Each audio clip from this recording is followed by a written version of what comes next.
Hola clase. So in this presentation, I'm going to walk you through the different levels of my JT Learn site.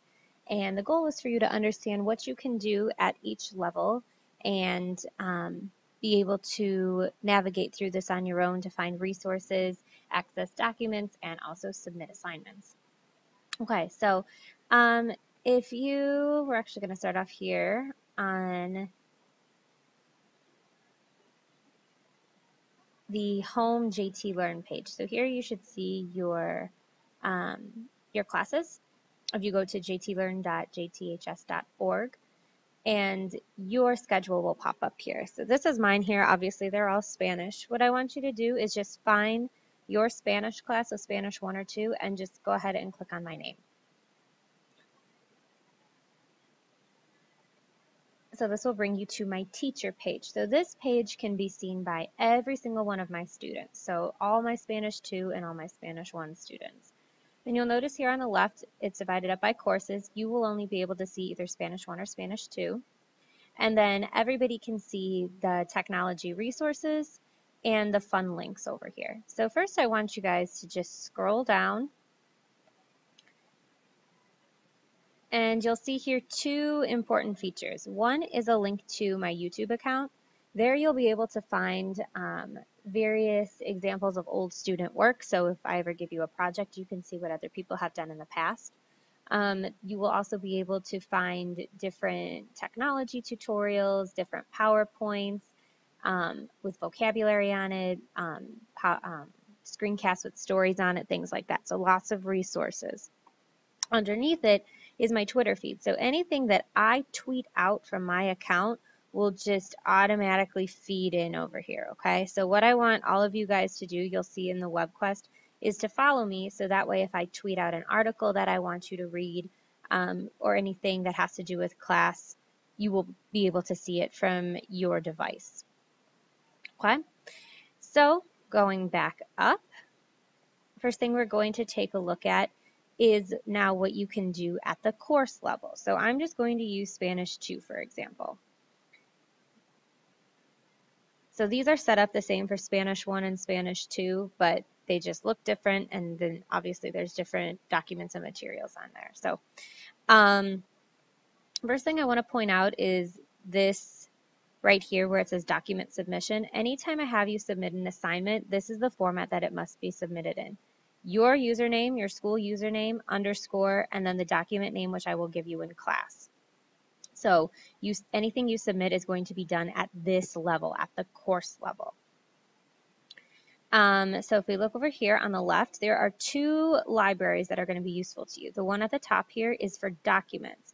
So anything that you want to access, any assignments, resources, vocabulary lists, diarios are all going to be over here on the left. And it's divided up by all your diarios are going to be right here. So if you click here, there's a blank template if you ever need one, and then all of your diarios.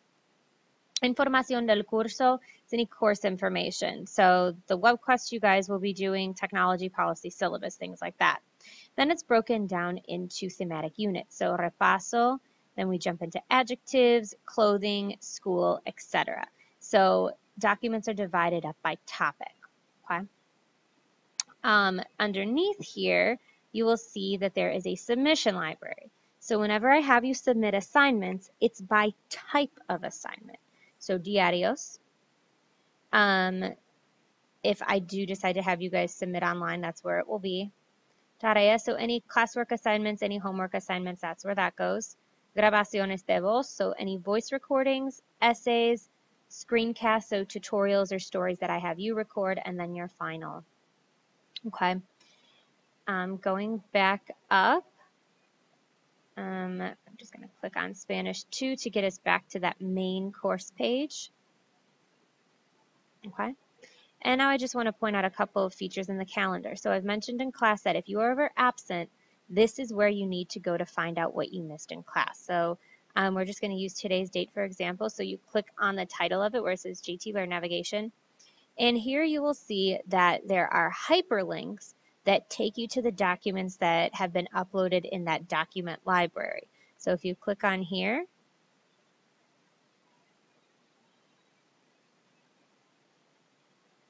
it will take you right to the DAudio for today. Okay, and this is, you are still in your browser here. If you need to open up the attachment, you click open in Word and then you can save it to your OneDrive from there. Okay, so going back here, YouTube link that I'm going to be using today in class, and then this is the agenda, and the homework is listed on here as well. If after you take a look at all these materials you have questions, then you should email me, but don't contact me about being absent until you have looked at the calendar for yourself. Really important. So that's it for the course page, and I just want to point out at the period level, this will not be used very frequently at all in my class, but just so you know, what it could be used for is potentially discussions that happen between the class. And that's something that I will talk about more when I actually do use it. Your class schedule is also on here, and then password reset feature is here as well. So we're going to navigate back to the teacher page. If you ever need to go back to a different page, you want to click on this folder with the green arrow. It says navigate up. We're going to go all the way back to my teacher page, so click on my name. And I want to point out a couple resources here. So technology resources, this is going to be very useful, especially in these first couple weeks of school when you're getting your devices set up and figuring out how to use things. So over to the left are different documents that give you written instructions of how to use different features, such as changing privacy settings on YouTube, setting up your OneDrive, inserting accents on a Word document, things like that. And on the right-hand side are different tutorials and useful links. So for example, a tutorial on how to put your computer to hibernate. Also on here, there's links that take you to the school calendars, giving you SIP days, holidays, breaks, things like that. And this is something that you're going to play around with in the web quest today. Underneath here, one more thing is fun links. So this is any type of game or resource that's going to reinforce what we do in class or help you with vocabulary or verb practice. So I want you guys to use this to help study for tests and also to just explore using Spanish outside of the class. So lots of useful links here, and I will continue to add to this library as the year goes on. So if you have any questions about anything, please do not hesitate to contact me via email or ask me during class.